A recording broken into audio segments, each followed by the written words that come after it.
Hello everyone. तो हमें JFET का ड्रेन करैक्टरिस्टिक देख रहे थे, ठीक है। जो निर्गम अभिलाक्षणिक है वो देख रहे थे। इसमें हमें 3 रीजन मिले थे, लीनियर रीजन, सैचुरेशन रीजन और ब्रेकडाउन रीजन। तो तीनों को हमें एक बार अलग अलग से देखते हैं। JFET के लिए तीनों को अलग अलग से देखते हैं। लीनियर रीजन होता है, सैचुरेशन रीजन होता है, ब्रेकडाउन रीजन होता है। वो क्या होता है? जो हमारा फर्स्ट है लीनियर जो रीजन होता है, जो लीनियर रीजन होता है, इसमें क्या होता है, जो हमारा इधर क्या होता था VDS, ठीक है, ये ID करंट थी और यहाँ हमारा जो कांस्टेंट मिलता था वो VGS, ठीक है। VGS को रिवर्स बायस में रखते थे, इसको फॉरवर्ड बायस में। तो इस क्षेत्र की जो वोल्टता है वो VDS के न्यूनतम मानों के लिए मिलता है। जो इसकी कम मान होते हैं 5 का अंतर था, ठीक है, 5, 10, 15, 20। तो कम मानों के लिए VDS की कम मानों के लिए हमें लीनियर रीजन मिलता है। इसको हम प्रतिरोधक क्षेत्र, रेजिस्टिव रीजन भी बोलते हैं, ठीक है। और जो हमारी ID करंट है वो VDS जो वोल्टता है उसके प्रोपोर्शनल होती है। तो इनके लिए हमें लीनियर रीजन मिलता है, ठीक है। सिंपल सी बात है और कुछ नहीं है इसमें। किसके कम मानों के लिए? VDS के कम मानों के लिए मिलता है, कम मानों के लिए। और जो ID है वो VDS के प्रोपोर्शनल होते हैं। जैसे जैसे ID बढ़ेगी वैसे वैसे VDS भी बढ़ेगा। ID कम होगी, मतलब प्रोपोर्शनल साइन के साथ आता है। सेकंड हमारा है सैचुरेशन रीजन।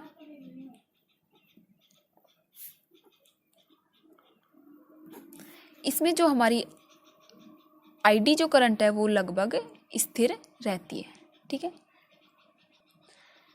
या फिर इसको ये बोल सकते हैं कि वो VDS पर डिपेंड नहीं करती।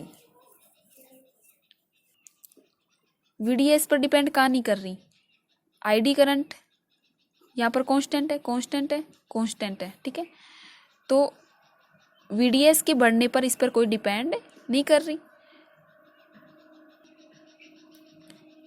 ग्राफ कुछ इस प्रकार था, ये एकदम से ऐसे बढ़ती है कांस्टेंट होने के बाद, ठीक है, इस प्रकार था। पहले कांस्टेंट आती है फिर एकदम से बढ़ जाती है। तो ये बोल सकते हैं जो सैचुरेशन रीजन में जो वोल्टता है वो VDS पर डिपेंड नहीं करती है तो बहुत कम मात्रा में करती है, ठीक है। तो और C हमारा है ब्रेकडाउन रीजन।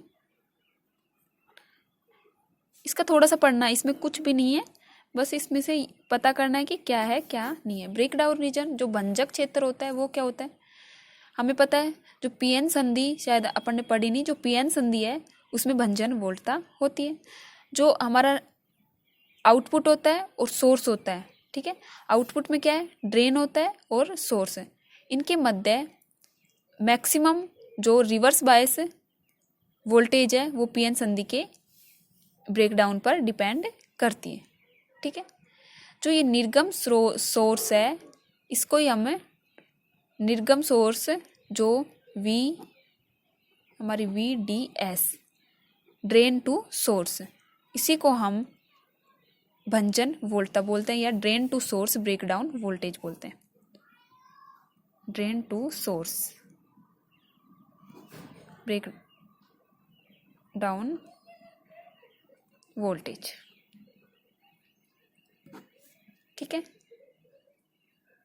क्योंकि जब इससे अधिक जब वोल्टता हो जाती है तो हमारी आउटपुट जो करंट होती है वो अत्यधिक वृद्धि हो जाती है। इस अत्यधिक वृद्धि के कारण जो VDS का हमारा जो ये परास होती है, इनकी एक परास होती है, ड्रेन टू सोर्स एक रेंज होती है। इस रेंज में जो रीजन मिलता है हमें उसी को हम भंजन क्षेत्र बोलते हैं, ब्रेकडाउन रीजन बोलते हैं। जैसे जैसे हमारी जो GS है रिवर्स वोल्टेज को जैसे जैसे हमें वृद्धि करते हैं तो जो भंजन वोल्टता है हमारी VDS के कम मान पर ही हमें भंजन मिल जाता है। जो VGS की मान में वृद्धि होने पर, क्योंकि ये रिवर्स बायस में होता है, इसके मान में वृद्धि होने पर हमें बहुत कम वैल्यू पर भी भंजन रीजन मिल जाता है, ठीक है। तो ये था हमारा JFET। आसानी से कर सकते हो तुम, इसमें कुछ नहीं था। ठीक है। बस उसमें ड्रेन यूज किया गया, सोर्स यूज किया गया और गेट यूज किया गया, और उनमें हम एमिटर करते थे, बेस करते थे और कलेक्टर यूज करते थे। प्रॉपर्टी करने का वे सेम है, बस थोड़ा कंफ्यूज हो रहे होंगे ड्रेन सोर्स वगैरह में, उनसे रिलेट करने में थोड़ा सा कंफ्यूज हो रहे होंगे, इस वजह से दिक्कत आ रही होगी अगर किसी को आ रही है। बाकी प्रोसेस वो सेम है, ठीक है। जो ये रीजन मिल रहे हैं, linear region, saturation region, breakdown, same उसी रीजन की तरह काम करते हैं जो हमारे एक्टिव रीजन था, सैचुरेशन रीजन था और कट ऑफ रीजन था, ठीक है। बस इसके ग्राफ में ये अंतर आता है, एकदम से वोल्टता बढ़ जाती है, ठीक है, क्योंकि इसमें भंजन होता है, भंजन के बाद एकदम से वोल्टता बढ़ जाती है। जो हम जनरल डायोड पढ़ेंगे उसमें भी भंजन पढ़ेंगे, उसमें एकदम से वोल्टता नेगेटिव साइन की ओर बढ़ जाती है। तो ये हमारा JFET था। नेक्स्ट मॉसफेट, जो धातु ऑक्साइड अर्धचालक क्षेत्र प्रभाव ट्रांजिस्टर है, metal oxide semiconductor field effect transistor, ठीक है। उससे पहले हम एक उसमें अंतर देखेंगे, एक तो FET है और BJT है, ठीक है।